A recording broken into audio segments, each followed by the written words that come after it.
Poetry is when an emotion has found its thoughts and the thoughts has found words. Hello everyone. I welcome all of you to my own classes, and here I am once again with new poem which name is Fire and Ice. You may read on the board. First of all, we will cover the introduction of the poem. So let us read what is the introduction of the poem. As it goes like that, the poet has presented two theories about the end of the world. It may end either with fire or ice. The poet talks literally as well as metaphorically. The poem has been written in the rhyme scheme of ABA, ABC, BCB.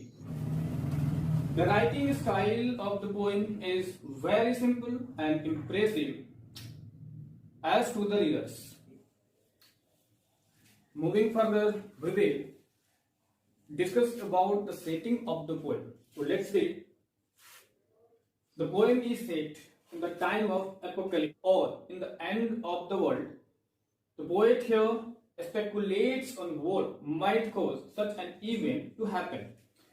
However, the immediacy in apocalypse looming on the horizon, that is to say, the poet believes the world will end very soon.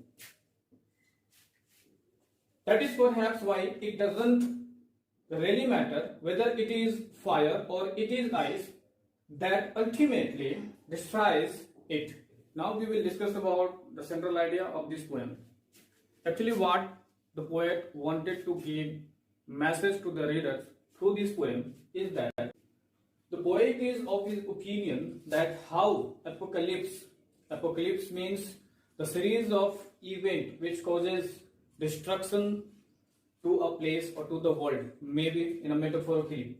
So, making about, he has heard it will either be caused by fire or by ice. He strongly believes that it is the former. Former means the fire. This is so that will bring about the end of the earth. Fire for him symbolizes desire. Desire is dangerous if it is uncontrolled. The poet stands with the ice as it is equally destructive. In the opinion of the poet, the fire and the ice is equally destructive things, and that is why the poet also stands with the ice. He just changed his mood, he just changed his mind, and he says that ice is also the same thing that can cause to the earth to destruction. So ice for him symbolizes hatred. So he comes to a conclusion that both are adequate to cause the extinctions of human species. When you talk about the tone of this poem, so it is that the tone of the speaker is undercut with humor, wrath, passion, fury, object detachment, and indifference coupled with a direct address. The word "some" captures the readers into the poet's mindset, and it seems it is not only the poet who has pondered upon such possibilities, but out of large. The polar opposites are presented, love and hate. We seem to be governed by these two juxtaposed contraries. Contemplative tone of the poet analyze that fall within this spectrum are somewhat annihilated, but the vice of excess indulgence.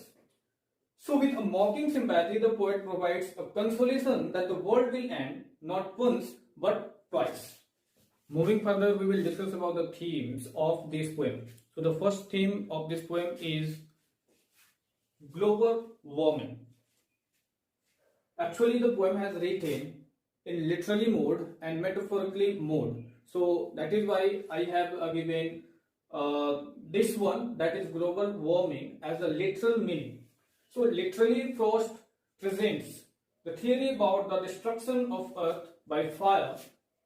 Environmentalists say that the earth is going through a process of heating because of atmospheric temperature are rising steadily every year. As a result of this rise in temperatures, weather conditions all over the earth are changing like never before. The next theme of this poem is Ice Age. Let's read it. Moreover, Frost presents another theory about the destruction of the earth. If taken literally, it bears many similarities with another theory that environmentalists are currently contemplating. The theory says that most probably the earth will experience another ice age, like the one supposedly led to the extinctions of the dinosaurs. All presently habitat lands will freeze over and it will be too cold for human beings to survive. So our next thing is power of desire. Metaphorically, Frost believes fire to be human desire. That is perhaps why passion is often said to be fiery. Man's biggest desire is to possess wealth and even to possess another person. These desire, covetousness, greed, envy, and jealousy.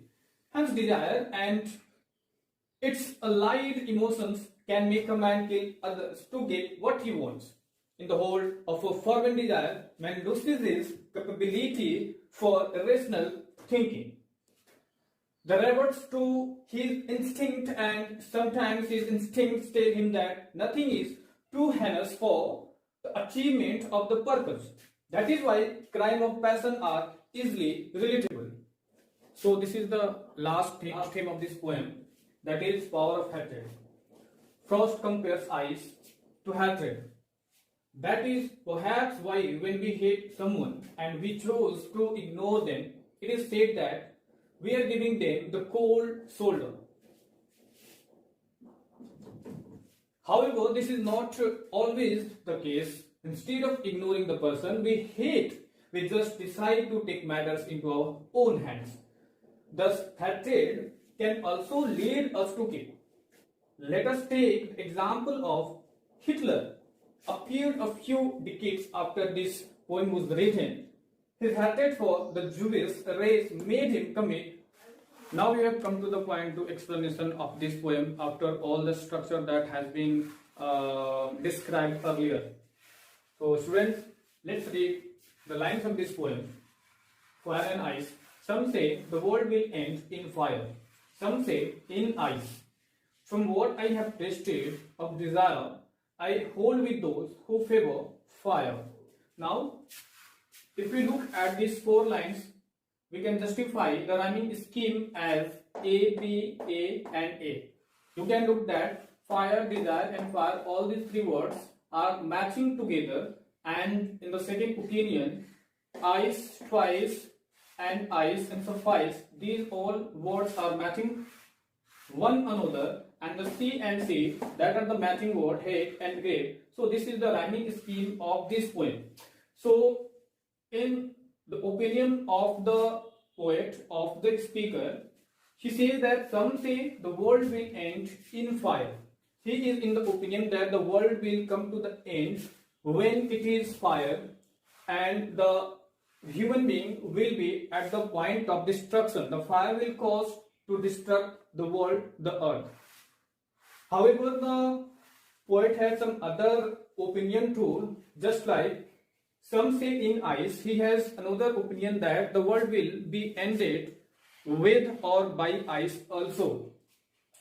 The third line says, from what I have tasted of desire, I hold with those who favor fire. So hereby, the poet stands with those people who believe that the world will come to the end by fire. So the poet stands with those opinions or views. In the final stanza, we will look that the poet is in the opinion of the another people's belief, who thinks that the world can be come to an ending point by or causing ice. It will be ices. So, but if it had to perish twice, I think I know enough of hate to say that for destruction ice is also great and would also suffice. Hereby the poet thinks that fire and ice have equally destructive powers. Both can destruct the earth. So this was the explanation of this poem. The poem has been written in symbolical language. Fire means love and desire or lust. Ice means hatred. So the axis of desire can cause to the end of the earth, and also the axis of hatred can cause the earth. So both have the equal power to destruct this earth or human being. Okay, the students, the poem displays two darkest traits of humanity, that are the capacity of hate as ice and capacity to consumed by desire or lust of fire. As to desire, it demonstrates aspects such as greed and jealousy that destroy the world. Greed and jealousy are the things that affect one's emotions and mind and prevent them from thinking clearly. Once the two aspects overwhelm one, he or she becomes restless. The two things are like fire that keeps burning in the mind, becomes difficult to stop until a particular is achieved, like murder. Jealousy and greed are the thing that destroy the world in recent days. People kill each because of jealousy of their fellow man being more successful than them. Apart from desire, the poem shows as a part of the traits of humanity. The implication shows ice that in form hatred is likely to lead to the demise. Ice is something cold that has no warmth. When there is ice, the world becomes frozen.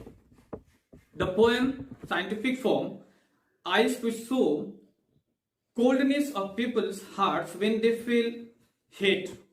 The poem explains that once hatred is built in one's heart, a person becomes inhuman and unable to control his or her emotions.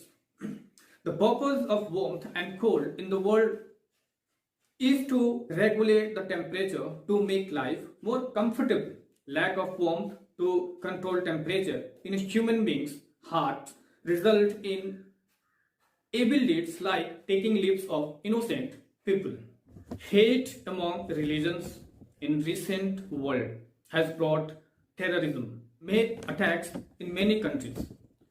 The real fact demonstrates how Freud's poem is true in showing hatred and desire as destructors of the world. Hatred is something that grows like a maize plant. It grows without someone's knowledge, but when it matures, it pops out and produces the results. The result of hate are always bitter. The two aspects of ice and fire show war faced by the world today due to hate and desire. To my conclusion, what appeals to readers about Freud's Fire and Ice is that its words are relatively simple and they do not seem menacing or threatening. Yet the message he gives us through these words is an important one.